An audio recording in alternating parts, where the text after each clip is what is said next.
Ladies and gentlemen, welcome to another episode of the Project Egg Show. I'm your host, Ben Gothard, and today we have the honor of speaking with Cameron Harold. How you doing today, Cameron? Good, Ben. Thanks for having me. This is super cool. I love that we're live streaming too. This is great. Well, thank you so much for being here. And I must ask, what is your story? Wow, what's my story? Um, I'm just a kid, man. I'm a 16-year-old boy trapped in an adult body who I grew up in a small town in northern Canada. I call it a small town, but 80,000 people. I had a father that was an entrepreneur. I had two grandfathers that were entrepreneurs. I was told at a very, very young age that having a job was a bad idea because I had no control over my time, and that if I could run my own business, I would have more free time than I would ever need, and then the money would follow. So we were groomed. My brother and sister and I were all groomed as entrepreneurs, and we all own our own companies today. And I think when I was 21, I had 12 full-time employees. So that's all I've ever known is to be an entrepreneur. And so I guess I started doing that. I ran my own business when I was in university for a few years. By the time I was 28, I had coached 120 entrepreneurs. Kimball Musk, I hired and trained Elon's brother, Kimball Musk, to be a franchisee for me in 1993. I hired his cousin who built Solar City to be a franchisee for me in 93. Left College Pro Painters, which at the time was the world's largest residential house painting company.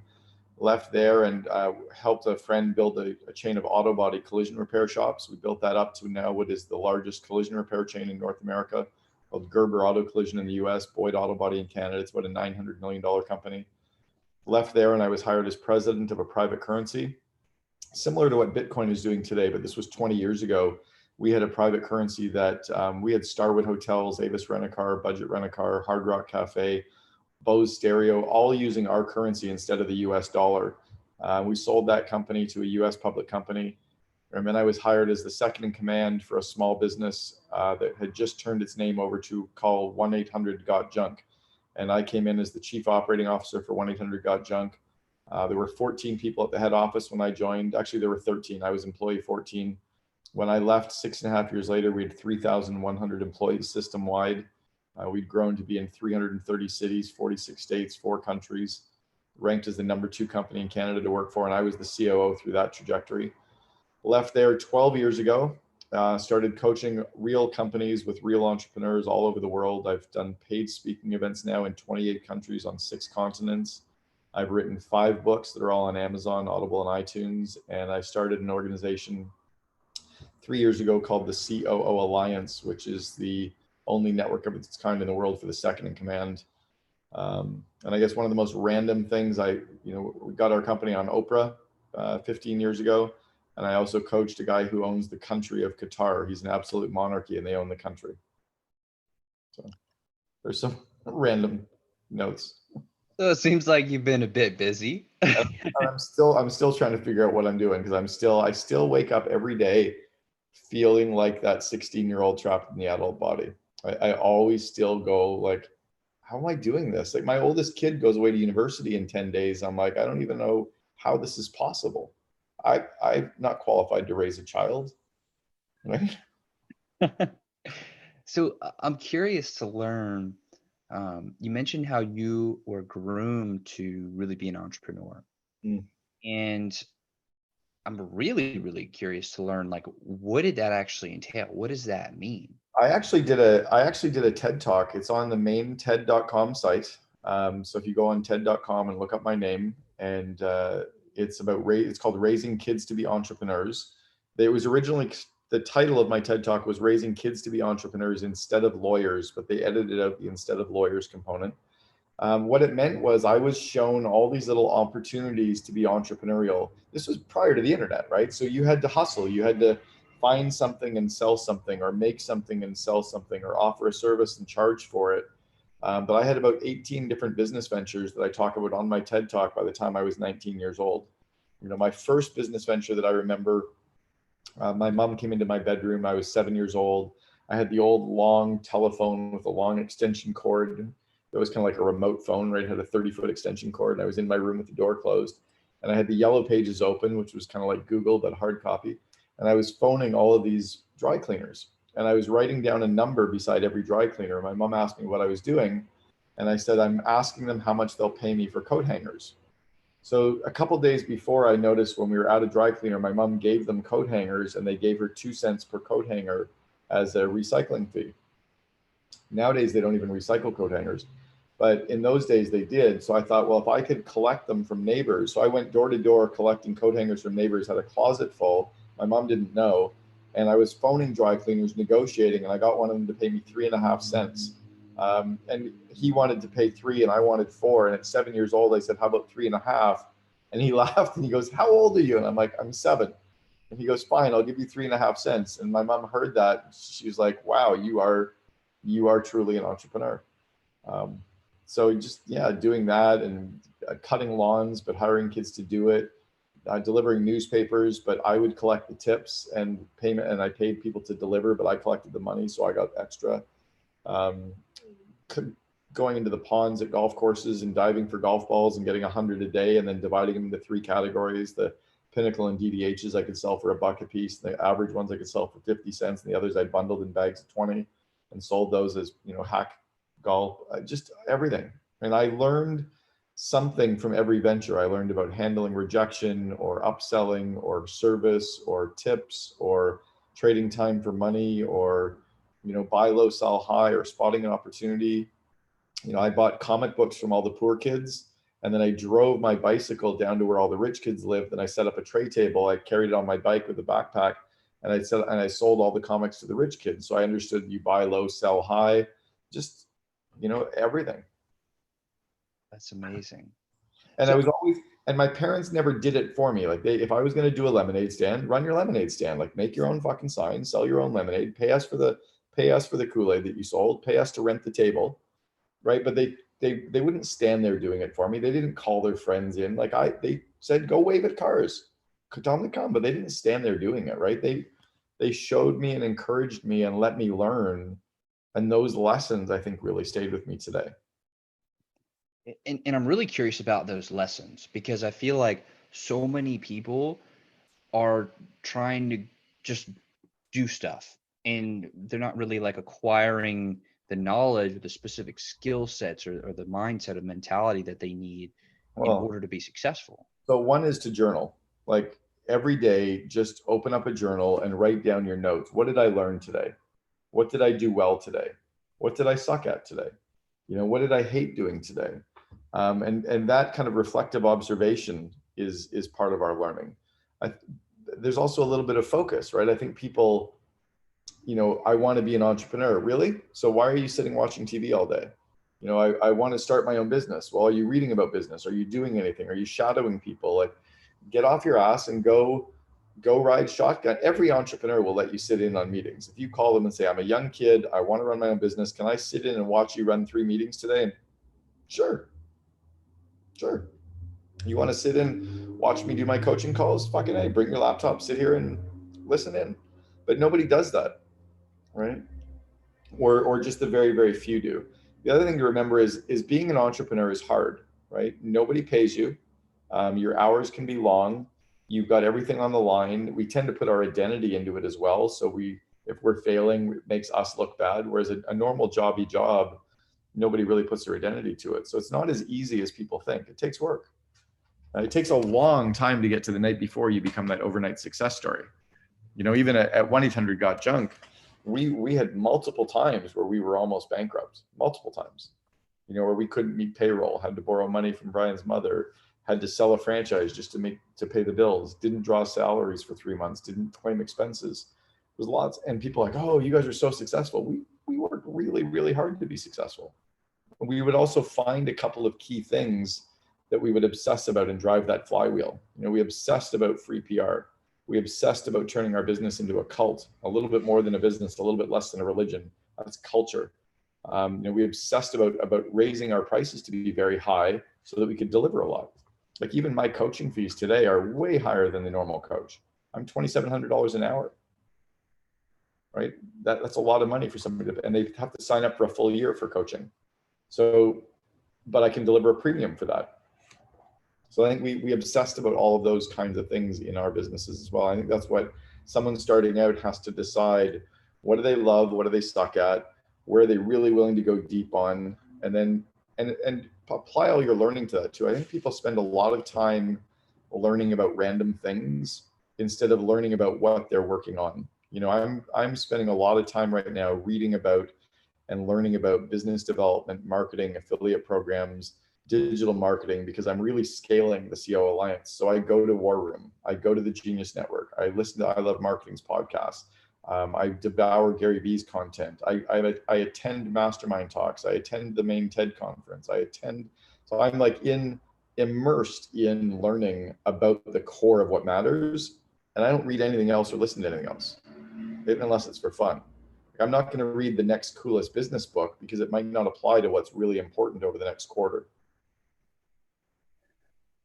How do you identify that most important thing? Like, how do you bring that, the laser focus, like the work ethic, and really identify what's going to push it forward?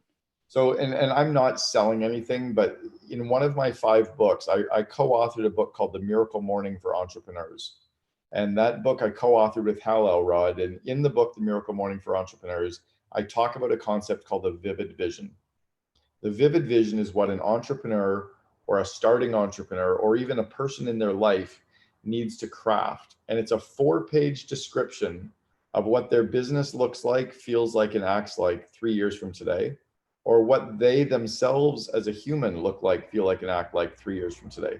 So I always pretend I kind of get into a time machine and I go out to December 31st, 2022, and I'm going to describe every aspect of my life. Let's just say for us as a person, right? What do I do in my free time? Who do I spend time with? What are my physical activities like? What are my hobbies like? How am I managing stress? What's my diet like? What gives me energy? What am I avoiding and I describe all of those things, not how it's happening, but as if I'm standing there, right? Then once I have that future vision written, that 4 or 5-page description, I can reverse engineer it. I can figure out how to make each sentence come true. So that's the starting point. And then you can start making decisions based on what's going to get you to your vivid vision, right? If you don't know where you're going, any road will take you there. And most people wake up in the morning working hard or being busy or learning, but it's kind of like if you got into your car today and you're in like New Orleans and you're going to drive really fast and drive really aggressively, where the fuck are you going? Are you driving to New York? You driving to Miami? You driving to Seattle? If you haven't picked a direction, you're just driving quickly, being busy driving, but you're not going anywhere. Well, you're going somewhere, and that's what most people listening are doing with their life is they're waking up and they're reading a lot, and they're learning a lot, and they're inspired a lot. Where are you headed? Like, do you want to build an offline business? Do you want to build an online business? Do you want to build a speaking business? Do you want to build a real estate business? And forget about like being an influencer. You have no influence until you've done something. We're going to see a massive amount of people getting wiped out over the next few years in the influencer world or in the coaching world, because all of a sudden they realize like they've done shit and they're making 50 grand a year running a business. That's not a business. That's just a job, right? Because a business is something that gives you time where you have the money to buy more and more free time. I take 10 weeks vacation every year, right?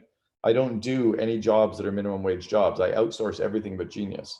I have a client that I coach that never fills up his car with gas, doesn't wash his car, doesn't make any meals, doesn't change batteries in his house. Like everything around him that's less than $50 an hour is delegated to someone. That's awesome. Well, it's because he's so focused on what he's great at, right? If you really focus on what you're great at and you know where you're going, you delegate everything except genius. But most people don't slow down enough to think, what am I going to really focus on, right? Another one is gratefulness. Like, so I've got a 5-minute journal that every day I'm like scribbled all over it are different affirmations of mine because I follow our affirmations from the 5-minute or the Miracle Morning. So those little habits that you read about, you have to actually do them, right? A shovel doesn't dig a hole. You got to pick up the shovel and use it. You can't buy a book and hope it works or subscribe to a course and not follow it. Like even just listening to these great ideas and going, it was so great. big fucking deal. Like, what are you doing from that? Makes a lot of sense. Inspiration is so weak, I think. So there are two things like two rabbit holes I want to go down. Sure. I mean, many more than that, but two big ones. One is about that vision and crafting the vision and really putting yourself in a situation where, or thinking about like how big is there a limit to how big? There may be, but like, I truly like, for example, I study a lot of successful people, right? One of the most successful people financially in history is or was Augustus Caesar, the very first emperor of Rome. According to BBC, by the time he died, he had built a net worth of $2.6 trillion, adjusted for inflation today. Sure. Yeah. So that's possible, right? But like, how big should we think? Is there a limit? Like, so, okay, now remember, you've also got to time adjust for core values and what social mores allowed, because he was allowed to kill people and rape and pillage, right? And there was no taxation, and he created a government. So there's a little bit of a difference where he's like an oligarchy in Russia. They can amass wealth when they're criminal. They're like Caesar was in today's world, he would be an oligarchy in Russia, right? So I think we have to look at like what can a human within, like even a Rockefeller was operating in a period of time where there wasn't taxation like there is today, or you could have slavery, or there was no minimum wage, or you could hire people who could die on the jobs. They built the Empire State Building in something like 420 days, which is extraordinary. But yeah. people died doing it, so you have to build something within your capacity, right? Within your own capability, within your core values, within the laws, and within your financial restraints. So yes, we can dream big, but there's also a cap on, is it possible? So I've known Elon for 26 years, for 25 years, Elon Musk. When Elon created the Tesla Model S about 9 years ago, he dreamt for this car that would be as fast as his McLaren F1. So that's why the ludicrous mode is 2.8 seconds for 0 to 60, because he owned a McLaren F1, a $1.4 million car. It had to be sleek and sexy, because that's the models of vehicles he liked, like the McLaren, like his MiG. It had to fit his body size. He's 6'5", he's a foot or inch taller than I am. So it had to fit long legs and long trunk, right? Had to have big headroom and lots of leg room. And behind him had to have enough leg room, because it's a pet peeve for anybody who sits behind me. And then do you know why the Tesla Model S has the 7-seat option? Elon he's got 5 boys, twins and triplets. So if you're going to build a car, it has to be able to seat 7 people, him and his girlfriend and 5 kids, has to fit his legroom, room in the back seat, and be fast. So he dreamt within what he needed, and then he built it within his capacity and priced it accordingly, right? But if you've never, that wasn't his first company. He also co-founded PayPal. He also built Zip2 that he sold for $320 million in cash back in '97. Like, this was his third go round, right? And he had a network, and he had capacity, and he had money. And he didn't even start Tesla; he bought it. Like, it was already existed. So I think people have to dream big within their capabilities, within the money they have, within the laws that exist. And then the gut check is looking in the mirror, going like, can I do this? Is it too much of a stretch? I could go, I'm going to run a marathon in 2.5 hours. Bullshit. Like, I've never run a sub 6 mile in my life, and I'm not going to do 26 of them. Now I could run a sub 4 marathon, because I've run a 4:25. I could easily chop a minute off, right? Now I also just found out I have osteoarthritis and I'm not allowed to run again. So my last marathon technically was 3 years ago. I won't run a sub 4. I have to because my capability disallows that. Do you follow? Yeah. And right now there's a guy preparing to run a sub 2 hour marathon. He's run one in 2 hours and 24 minutes, 2 hours and 25 seconds is the fastest, like, on a track. So he has different capabilities. He's got money being poured into it. He's got rabbits on bicycles that he chases. He's got like a different skill set. So I think you have to dream big and then gut check against capabilities, core values, the laws, and the money at hand. I think that's a brilliant framework. And it actually leads into the second rabbit hole, which is, how do you legitimately assess your capabilities? Like, how do you find your area of genius? One is to ask all the people who really know you, not ask them if you can do it, but ask them what you're really good at. Ask them to tell you what you're good at. Like if you've got 5 of your friends who really know you and they go, dude, you're really good at sales. You know, the only reason I started coaching people was a bunch of my old friends who I was in the entrepreneurs organization with went, you're really, really good at teaching entrepreneurs what to do. You're really good at telling them how to grow. You're really good at giving us the shortcuts. Oh, I'm really good at coaching people on how to do things. Huh. And I love doing that. And I get energized when I do it. Huh. That became a unique ability, right? Or people like, God, I've seen you on stage. You're amazing. Like, again, I've done paid speaking events, over 700 events in 28 countries on 6 continents. That means I'm really good at speaking. Or I just do free events and I don't charge much, you know, like, but I'm really, I had the publisher of Forbes magazine say I'm the best business speaker he's seen in 19 years. And he said it on video. Technically, and I love speaking. So that's a unique ability. There's a bunch of stuff I'm good at that I don't love, that I don't get energy from, that I could be excellent at. I'm excellent at selling, but I fucking hate selling. Right? I'm good at marketing, but I'm only good at it. I'm incompetent at writing emails. I completely suck at writing emails. Like if I sent you a happy birthday message, it would probably piss you off. You'd be like, "Wow, Cameron doesn't." I'd be like, "Happy birthday." You'd be like, "Dude, that's it." So I learned delegate everything except genius, delegate the stuff I'm incompetent at, delegate all the roles that are worth less than a couple $1,000s an hour, which is my billable rate, and then just do the areas of expertise that I love and I'm good at. I think people have to do the same thing. And you'll begin to realize that. And then be okay with the fact that you suck at stuff. You know, the school system really hurt us as individuals. It told us that if we're bad at math, we need a math tutor. No, we need to hire somebody who's good in math. If you're bad in accounting, you need an accounting tutor. No, I need to hire an accountant. I hate accounting. I will always hate accounting. There's people out there that love accounting. I will hire them and I'll get them to make sure, and I'll have somebody check it, somebody who's good at checking accounting. And then I know I'm covered, but I'm really good at speaking and coaching. But if a school teacher was trying to run my business, they'd tell me to get better at accounting. Ugh. That's amazing. So do you feel like most people have the ability to be entrepreneurs? No. And really? No. I talked about this in my TED Talk as well. I think about 3% of the population should be an entrepreneur, and about 97% of the people should be employees. Because I think most people aren't cut out for the hours, the stress, the risk, the financial, the capability, the drive. They can't manage their emotions through it, and they don't have the basic abilities. That's okay. Like, it's totally okay. There's a lot of employees who make a shit ton of money and have great lives and careers and 401ks and super happy, right? Being an entrepreneur is not the be all and the end all. You know, I know lots of people I know a doctor who thinks she's got the best career in the world. I would hate to be a doctor. She would hate to be an entrepreneur. So no, I don't think that. I think there's a little bit of it that's in your DNA, and I think there's a little bit of it that's in your capacity. It's kind of like thing 1 and thing 2. You have to match them both. And I don't think everybody should go off and do it.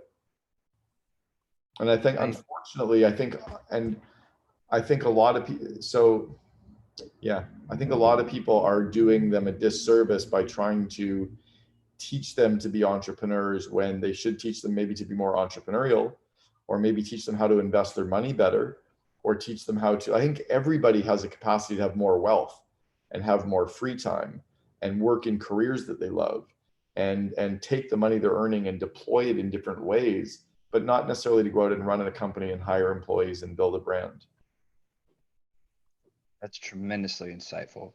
Yeah. And I feel like I do think that everybody has a capacity to quit their shitty job and find the couple of things they love doing and do it for 5 companies and be more like a freelancer for 5 companies. But that's not really an entrepreneur.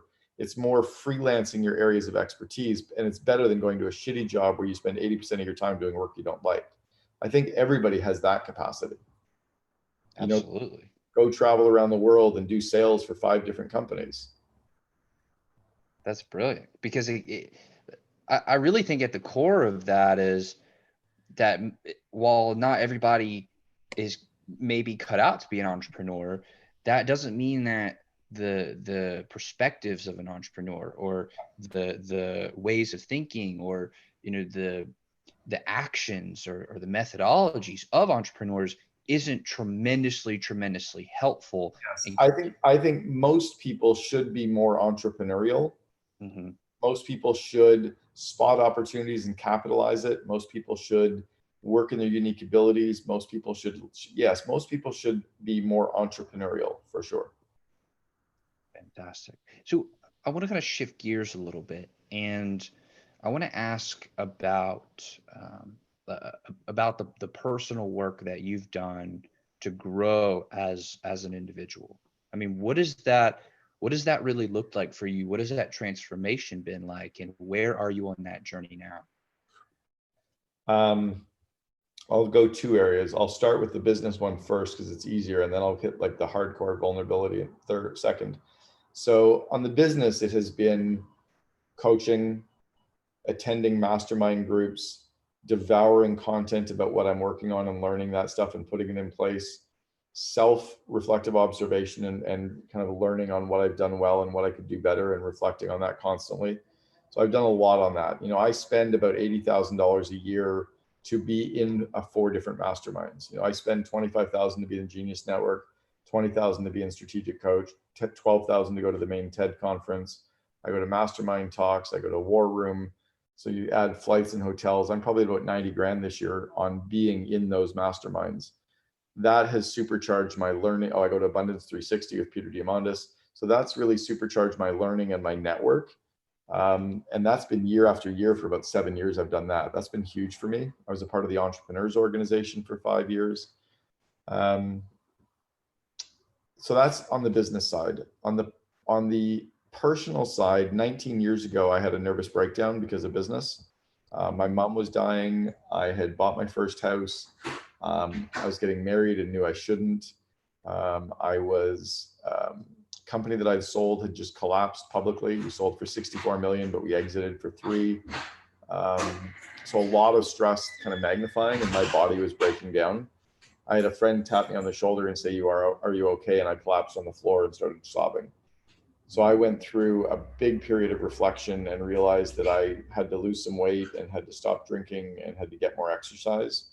So that was really good for me. And then the big personal one was 2.5 years ago. My wife asked me for a divorce and I didn't see it coming. And she didn't want to go to counseling and didn't want to work through it.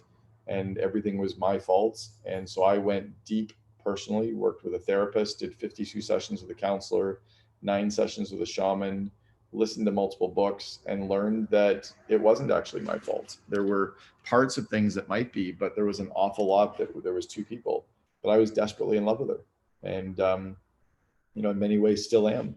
But I had to go through a huge amount of personal growth and introspection and learning to slow it down and just to see who I was and what was important. And that's been big for me. And then the last one is just like watching kids, right? Raising children, growing, and that has been pretty big as well.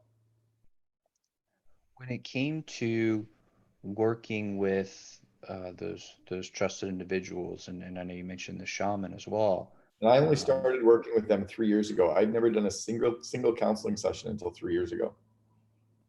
So well, that I mean, I'm even more curious now. Like, what were some of those roadblocks for you, or those really big pain points that you had to overcome? one was to learn that not everything is my fault, that there are other people, there's 2 people in everything, and to be okay with actually seeing some other people contributing to the problem. I was always like really hard on myself, and that built kind of a tunnel. One was learning that I was using alcohol, drugs, sex, work as an escape, and to get healthier escapes. One was that it's okay to be vulnerable and to talk to friends and realize that everybody's struggling. Like everyone today is struggling with something. You're struggling with something.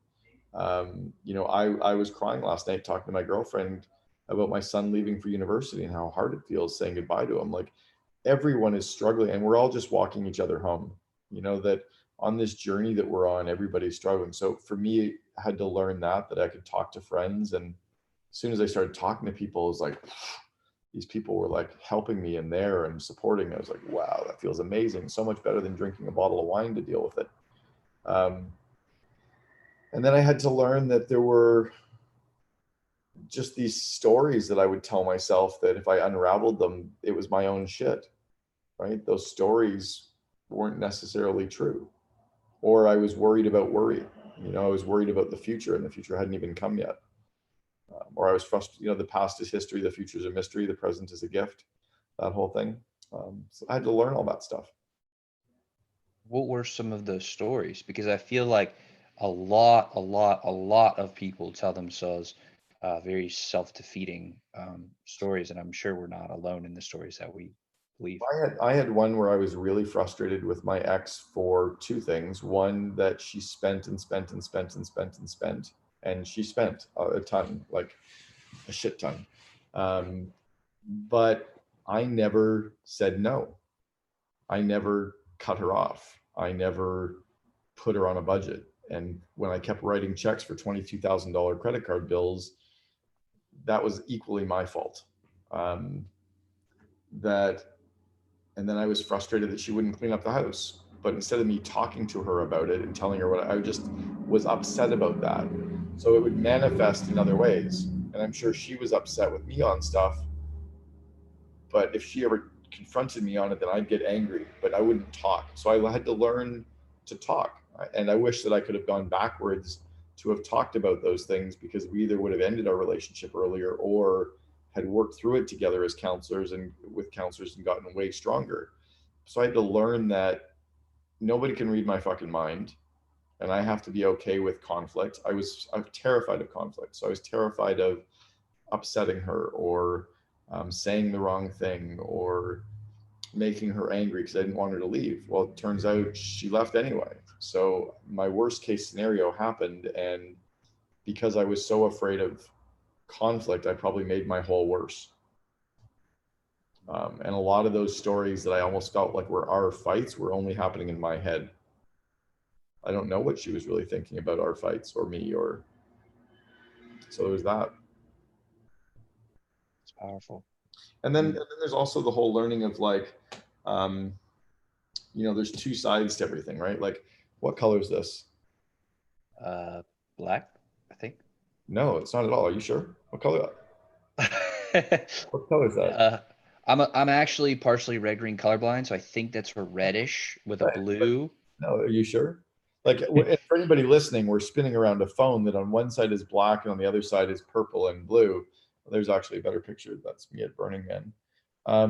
But on every side of a story, there's two completely good sides, and I only see black and you only see white, but we're both correct.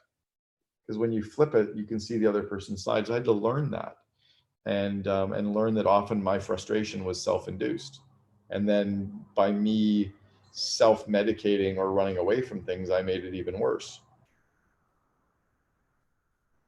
Well, yeah. I mean, I don't think I will ever fully understand, because I think everybody has their own journey, and that comes with a lot of understanding that is really hard to fully communicate. But I do want to acknowledge you for having the courage to talk about these things, because I think they're very important.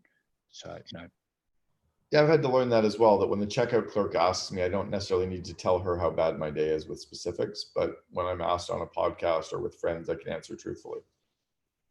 absolutely. And I think it's so tremendously powerful for other people listening who, out of the 7, or maybe we're at 8 billion of us at this time, and however many there are going to be in the future, I'm sure people are going through that too. And I'm curious. I actually learned that there's 7 billion people right now who would give anything to have my life.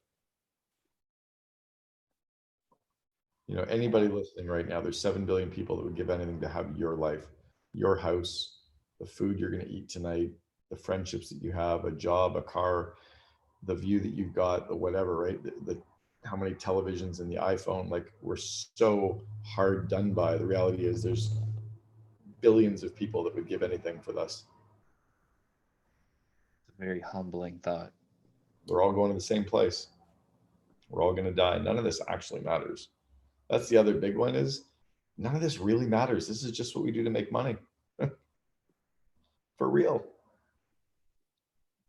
So I'm curious on that note. What are your spiritual beliefs? Um, I believe in connection. I believe in this, that we're all connected and there's an energy that ties us all. I don't necessarily believe in a church or a God specifically anymore, um, because I've struggled with the science of evolution. So I don't know whether there's a God or the stories that maybe I don't believe in so much of. I don't understand how we can all be here. This doesn't make any sense. It does feel at times like it's a simulation game that we're all being played. Like I'm looking out at a city right now, kind of going like, how the fuck did this all happen in like 10,000 years? It doesn't make sense. You know, it doesn't make sense. And why there's only one, like of all these planets, there's only one. I don't know. It's weird. Super weird. It's super weird. It's super weird. It's why there are drugs. Yeah. So at this point, and that last what we were just talking about kind of touches on it, but what are some of the questions that you have now after doing all this work and making all this progress and being on your journey at this point in time? I think the What do big you questions I have now are is how can I enjoy the time that I have left the most without negatively hurting people,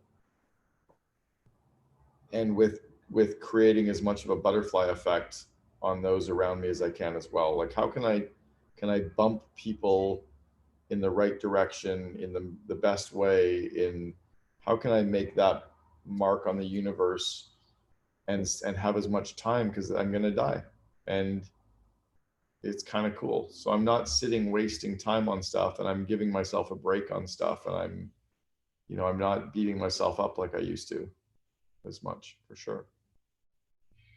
That's awesome. Mm. So, Cameron, I want to be very, very respectful of your time. And I do have one more question for you, then we'll wrap it on up. Okay. Um, but what question should I be asking you that I just wouldn't think to ask? I think you might have just asked it, is what am I going to do with my time? Where I normally wrap all my interviews and times is that none of this really matters, and this is just what we do to make money, and like have fun and be a chief energizing officer and go hug the people you love. And like one of my kids just walked in, the one who's leaving for university, and I've got 11 minutes before my next phone call, and I'm kind of going to go and hug him and embarrass him a little bit and just like let him know that I love him and I'm going to miss him and I'm proud of him and I'm scared he's leaving. And um, I think those little moments really matter. Those little moments that they add up. It's like that Jim Croce song, right? Of the time. It's powerful stuff. Well, I want to thank you again for being willing to talk about these things and for being very courageous and very honest. It's been a very meaningful experience for me, and I'm sure everybody watching and listening. So I just want to thank you very, very much, Cameron, for the time. You're welcome. I'm glad we had this on record.